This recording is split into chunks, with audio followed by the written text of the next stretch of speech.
bí ó ti wà nínú igbó tó. Kò sí ẹ̀rù kankan tó wà ní Owu Waterfall. It's nice to be here. I'm here on educational stuff, opposite from undergraduate research work, rules of women empowerment in Owu Waterfall here.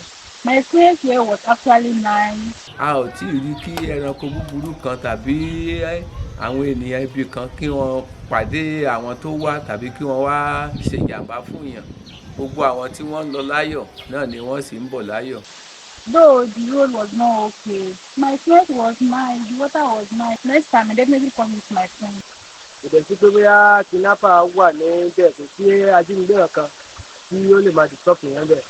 Gẹ́gẹ́ bẹ́ẹ̀ ṣe ń wò lọ́ọ̀kan, kò sẹ́ni tí ò lè wọ bẹ̀. Kódà ọmọ kékeré gan wọnú ẹ̀ tí ò sí kankan tó máa ṣe. So bó ṣe rí nìyẹn. Kò dẹ̀ sí pé à ń bọ̀ láti àwọn èèyàn wá pé bóyá wọ́n mú ọlọ́pàá tàbí mú sójà wá.